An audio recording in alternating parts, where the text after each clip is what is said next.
Intinya agama ini harus agama yang mudah difahami orang pinter, juga difahami orang yang tidak pinter. Kayak tadi bulan tadi, saya juga gak ngira kalau orang goblok jadi pinter itu. Jadi ini cerita ya. Jadi supaya kita meskipun di lembaga kampus, di lembaga modern, jangan lupa tradisi-tradisi kebodohan ya diabadikan lah kira-kira itu. Karena bodoh itu kadang ya penting. Makanya kalau cerita di dunia wali itu kaca, Anda boleh gak nerima cerita ini, tapi Anda harus percaya kalau kekuasaan Allah itu tidak terbatas. Kenapa orang Madura begitu mencintai kiai? Sebetulnya niatnya ya agak baik, tapi ya baik, nggak baik tapi baik. Ada santri itu Madura, dia saking percaya sama kiai itu ya khidmah, bikin teh, masakan kiai, mijitin kiai, pokoknya waktunya diberikan semua untuk kiai. Dan dia nggak pernah ikut ujian, apalagi ujian kelulusan disertasi dokter nggak pernah dia. Kalau sekolah nggak pernah ikut ujian. Sudah ya saya ridho jadi orang bodoh, sementing ikut jenengan. Suatu saat orang ini mati, kiainya tuh pusing, waduh mati. Ini di dalam alam mimpi itu, kamu boleh gak percaya, gak wajib percaya memang. Ini kan ada akidah, jadi gak wajib percaya. Ditanya sama malaikat, Marabbuka, Tuhan kamu siapa? Jawabannya lucu, malaikat kamu itu gimana? Di mana-mana tanya sama orang pinter, orang bodoh kok kamu tanya? Pusing kan malaikatnya. Di mana-mana namanya tanya, itu ya sama orang pinter. Masa orang bodoh ditanya? Yang bener aja kamu. Makanya bodoh ini ya senjata, makanya ini kita kalau pinter ya alhamdulillah, kalau bodoh ya alhamdulillah. Karena bodoh itu penting. Kalau negara ini tidak makmur, yang disalahkan mesti para rektor. Gunanya apa ada rektor kalau nggak solusi bagi bangsa ini? Orang bodoh pasti nggak disalahkan kan? Nanti kalau ada hisab, kenapa Indonesia carut marut? Yang dipanggil Allah itu menteri, rektor, pasti itu. Apa kontribusi Anda sebagai orang pinter, sebagai profesor, sebagai orang bodoh aman? Santai, nggak kena panggilan kan? Karena Anda harus bertanggung jawab. Akhirnya terus malaikat tanya, lalu yang pinter siapa? Yang di atas itu, kiainya yang nalkin itu, yang di atas itu. Walhasil kiainya itu karena wali itu dengar.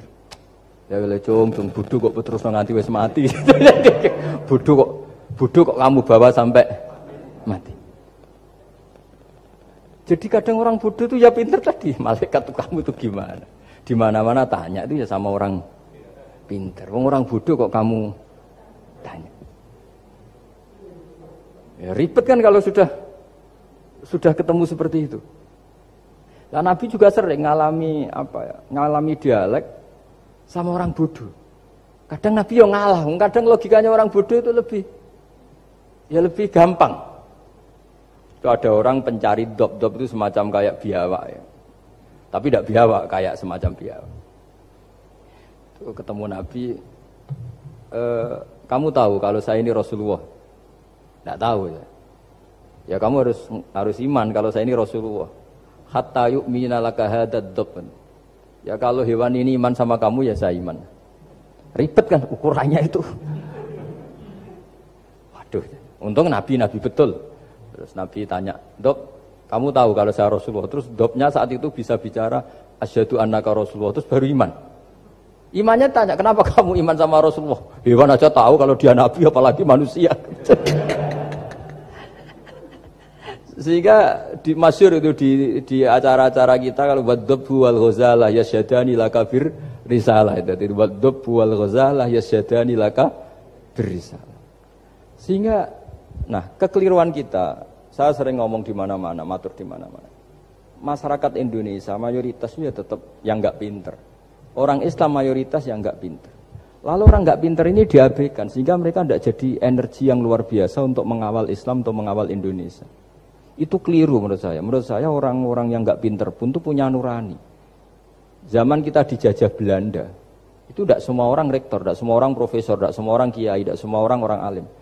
Mereka orang-orang yang enggak terpelajar, tapi tetap tahu caranya melawan apa? Belanda, melawan penjajah. Karena tadi manusia ini diciptakan itu sudah punya pengetahuan. Seperti mukadimah dibaca Pak Rektor, Iqra wa rabbukal akram alladzi 'allama bil qalam 'allamal insana ma lam ya'lam. Jadi bawaan manusia itu akan tahu untuk sesuatu yang perlu diketahui meskipun dia orang bodoh. Saya ulang lagi, meskipun mereka orang apa? Orang bodoh. Di sini ini Islam datang yastawi fistifadatiha fistifadati syariah ar-rijalu wasibyan, bahwa ukuran kebenaran itu adalah siapapun mudah tahu bahwa angka 2, angka 3, angka 5 itu adalah far'ul wahid, cabang dari angka 1. Fal aslu huwal wahid, yang asli adalah angka 1. Dan 1 ini harus 1. 0, itu ditemukan untuk setelah ada angka 1, jangan keliru kamu. Tanpa ada angka 1 tidak ada 0, 0, ada gunanya kalau ada 01. Misalnya ada orang bilang, tapi kan ada 0,5, tetap saja harus ada angka 1, nggak bisa. Kamu bayangkan 0,5 kan karena ada 1. Artinya apa? Kamu bilang separuh dari 1. Tapi itu pun karena sudah ditemukan aljabar. Makanya kalau dalam matematika Arab, mungkin di sini banyak orang eksak. Kalau matematika Arab itu mudah sekali, Pak.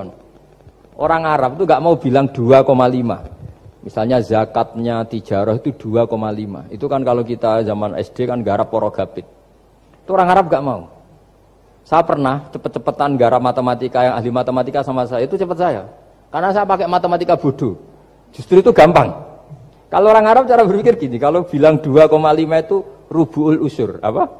Rubu'ul usur. Dari rubu'ul usur gini, 1/4 dari 1/10. Jadi misalnya 100 1/10-nya berapa? 10. Setelah 10, 1/4-nya berapa? 2,5. Jadi bertahap, rubu'ul usur. Sehingga misalnya gitu, 1 juta kan angkanya nolnya kan 6. Kalau kamu porogabit 2,5 kan kuweselan dia porogabit. Kalau orang Arab gampang, 1 juta 1/10-nya berapa? 100. 1/4-nya 25. Berarti 2,5-nya 1 juta 25.000. Orang Arab bilangnya rubu'ul usur. 1/4 dari 1/10. Jadi di 1/10-kan dulu baru di 1/4. Jadi lebih cepat. Sampai pakarnya tanya, Gus kok bisa gini? Wah, aku anak kiai ngawur. Saya ini, makanya banyak orang pesantren itu pintar matematika. Sebetulnya matematika yang model, ya sebenarnya kayak agak model bodoh itu. Tapi itu gampang, orang awam gampang.